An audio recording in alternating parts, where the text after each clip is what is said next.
everyone, Kyle Erickson here. As some of you know, I bought the PS5 on launch, which seems like yesterday and also forever ago.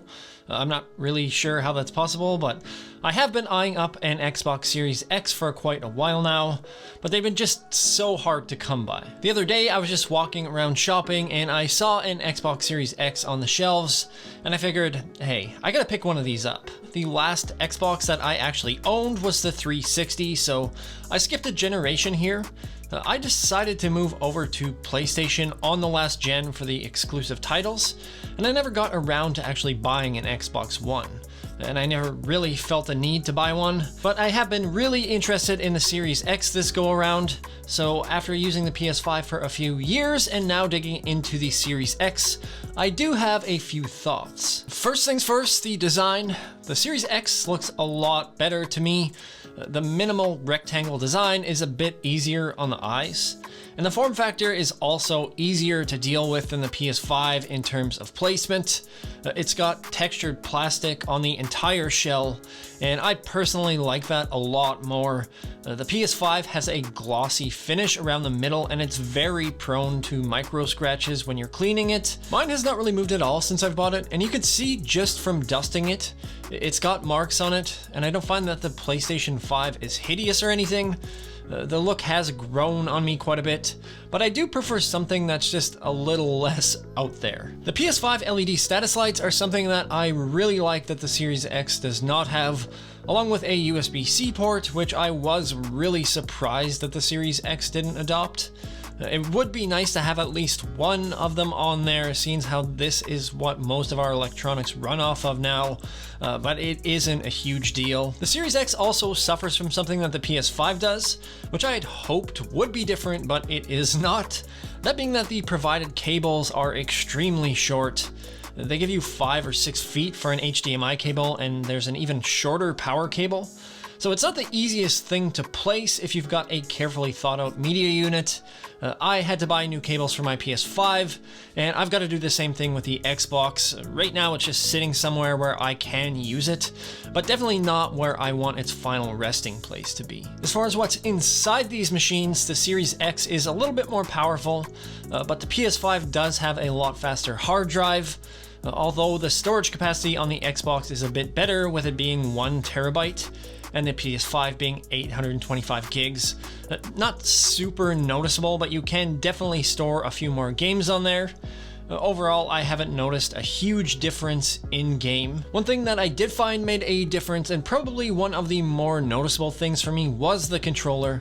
And full disclosure, I am in love with the PS5 controller. It has insanely sensitive haptics, a built-in mic and speaker, you got trigger resistance, which all make the gaming experience a lot more immersive. There are times when the speaker combined with the haptics add so much to the in-game experience.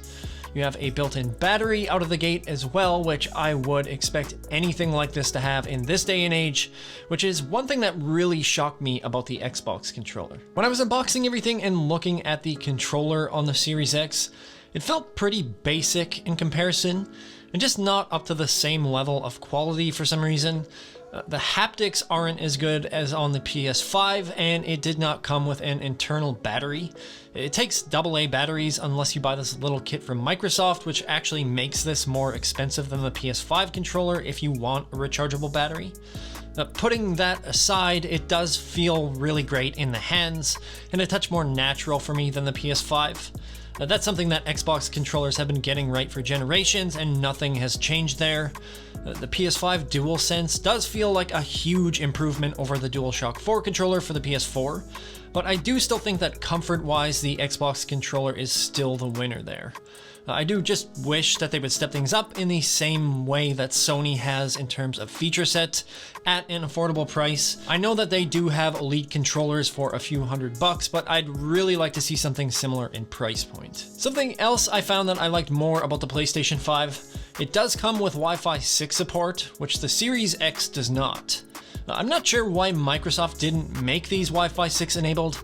Seems like a weird choice, but it is a letdown for anyone running a Wi-Fi 6 system like myself, but that isn't a huge deal in itself either. Definitely a nice to have, especially if you're playing online games and you want a bit lower latency, but Again, not super noticeable with everyday casual use. Each network has been very stable for me, but the services, this is where Xbox really pulls ahead.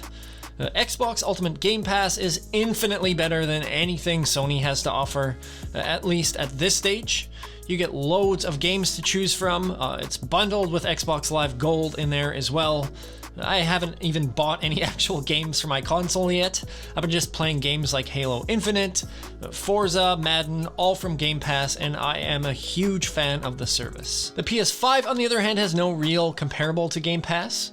You can get PS Plus for playing games online that will come with some PS5 titles, and you get new free games every once in a while. And you also have PS Now, where you can play older generation PlayStation games. And even if you have those two services, it's still nothing like Game Pass. Sony is reportedly working on something that will compete with it, but as of right now, Xbox takes the cake there. Services aside for exclusive titles and just the games themselves, I'm not really going to comment on cross-platform games because I don't think there is a ton of difference there. But the reason I originally went over to Sony in the first place was the exclusive titles. I've just found that they're generally a bit better than those released on Xbox. You've got the Horizon franchise, God of War, Gran Turismo, Ghost of Tsushima, and a whole bunch more that I didn't mention. There are still great Xbox exclusives like Halo, Forza, and I am really excited to see what the new Fable game will be like, but I do think that PlayStation does still have a bit of an edge there. The last thing that I want to mention is the dashboard UI. The UI on both platforms is done very well. I do have a bit of built-in muscle memory with the PS5, so it was a little bit weird first getting to know where things were on the Series X, but it didn't take me too long. Each platform is easy to navigate around and do whatever you want, and I don't really have too much to add there. Both experiences have been great. I haven't noticed any bugs or nothing has ever come up with the dashboard. Overall, I think that there are definitely a lot of trade-offs if you're picking one of these over the other, and I don't really know that there is a clear winner here. Each offers different strengths and weaknesses over the other, and it will be interesting to see if either of these manufacturers will make adjustments to compete in all these different areas like online services and exclusive titles, and maybe we'll see a PS5 Pro or an Xbox Series X Slim that tilts the scales, but as of right now, I do think that there is a lot to consider, so the best advice that I can give you is just follow your heart. Maybe make yourself a pros and cons list if you can't decide between the two, or if you're feeling saucy, just buy both if you have the opportunity. Honestly, these are both very difficult to find consoles, so if you do find one and have a chance to pick it up, chances are you won't be disappointed with either. They're both really great machines. If you have any questions that I might be able to answer on these bad boys, or you just want to say hello, please drop a comment down below. If you want to see more tech-related videos, please subscribe and spank that like button if you had fun with me here today.